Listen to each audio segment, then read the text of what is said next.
This concludes the modular monolith architecture. Thanks a lot for investing your time, energy, and attention into this course. I know those resources are very valuable. I also appreciate you being both a customer and a student. If you enjoyed this course and learned something valuable, I'd like to invite you to do two things.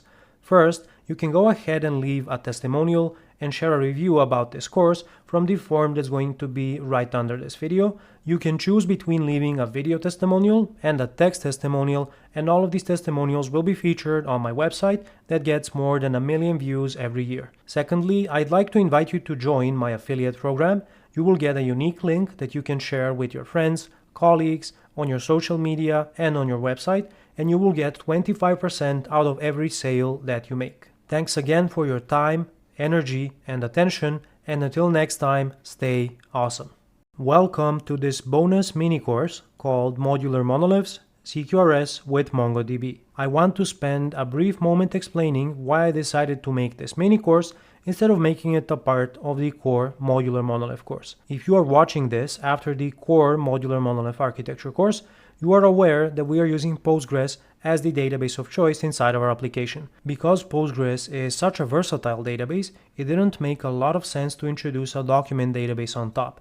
So I decided to make this mini course to cover what it would look like introducing MongoDB into a modular monolith. Here's what we're going to cover inside of this mini course. I'm going to talk about the benefits of modular monoliths, and we are going to continue this discussion by talking about data isolation and polyglot persistence. If you aren't familiar, polyglot persistence simply means using multiple databases inside of one application. Then we are going to discuss event-driven architecture and mainly CQRS, and we will also talk about document databases and MongoDB as the most popular example. The main topic of this course is a modular monolith, which is a monolith application that consists of logically isolated modules. Each of these modules should have a dedicated set of tables in the database.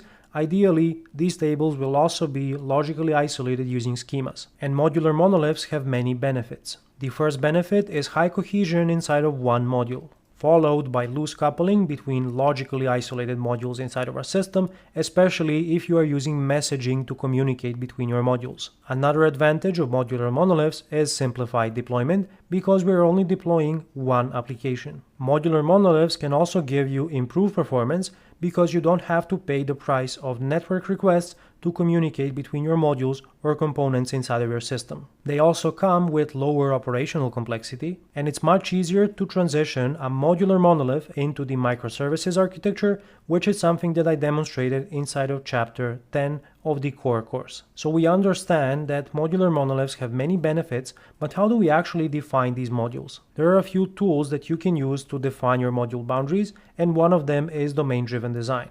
This is a software design methodology, and it comes with some excellent strategic patterns that are very helpful in figuring out your module boundaries. One of those patterns is the bounded context, and we talked about this in depth in the defining module boundaries chapter. Another technique that we can use to define our module boundaries is event storming, which is a collaborative approach to exploring a given domain. After we have applied some or all of these tools, we are able to suggest potential module boundaries. And this is the result that we came up with. And this conceptual model represents the boundaries inside of an event management system.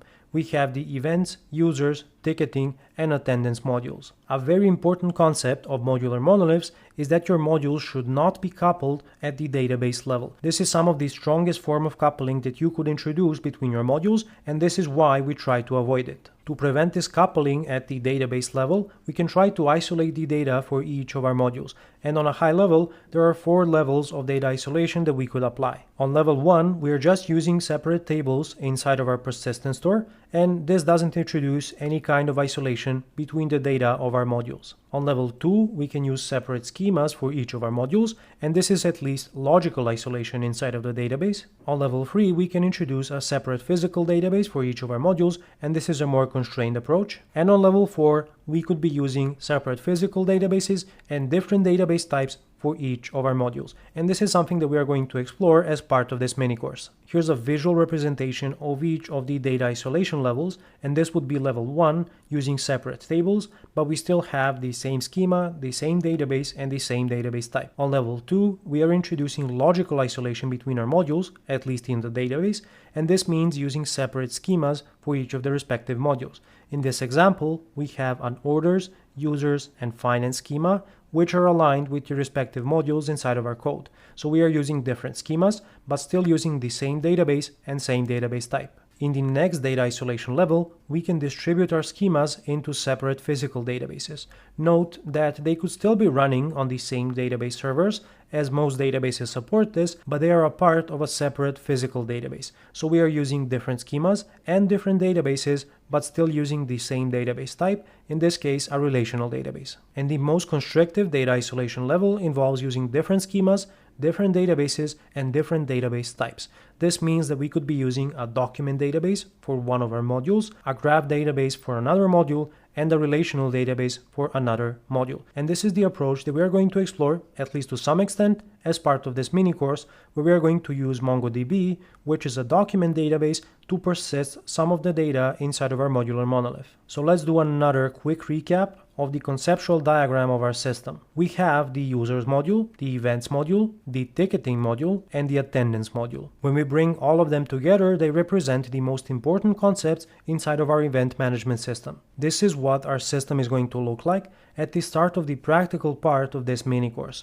So we are going to have our modules running inside of a .NET Core application. All of our modules have a dedicated schema inside of the Postgres database, and we are using Keycloak as the identity provider, Redis as a distributed cache, and we are also using Serolog, Seek, OpenTelemetry, and Jaeger for monitoring and observability. Our modules will communicate by passing messages using an in-memory message bus powered by mass transit. So the modular monolith system that we have built also implements event-driven architecture, and a natural question to ask is, what does it mean to be event-driven? And when it comes to event-driven architecture, the most important type of event are business events. Examples of this include events like ticket added to cart, order placed, order paid, event cancelled, event rescheduled, payment refunded, and so on. Now, there are a few popular patterns of event-driven architecture, and you can say that you are event-driven if you are using at least one of these patterns. And these patterns are event sourcing, event notifications, event carried state transfer, and CQRS,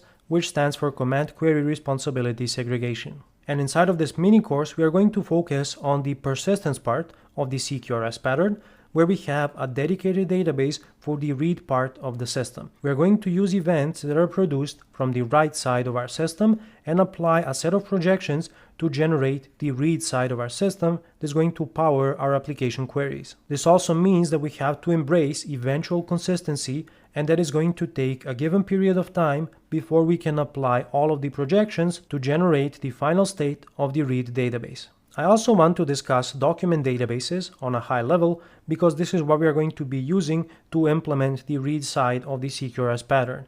And document databases are databases that store information in what is called a document. A very big advantage of document databases is a flexible database schema because they typically store data using JSON or a variation of JSON like JSON binary. This means that we can introduce any kind of information into our documents, and there is no object relational impedance mismatch, which is a limitation of relational databases. Document databases are horizontally scalable by design, and this is another big advantage of this database type. Here is an example of what a document inside of a document database could look like, and you can see that this is just a JSON object with a respective identifier assigned. It can contain any type of information inside, and here you can see examples of key value pairs, key object pairs, and keys containing arrays inside. One of the most popular NoSQL document databases is MongoDB. Documents inside of MongoDB are stored using JSON-B. This stands for JSON binary, and this is a data type that allows MongoDB to offer many powerful features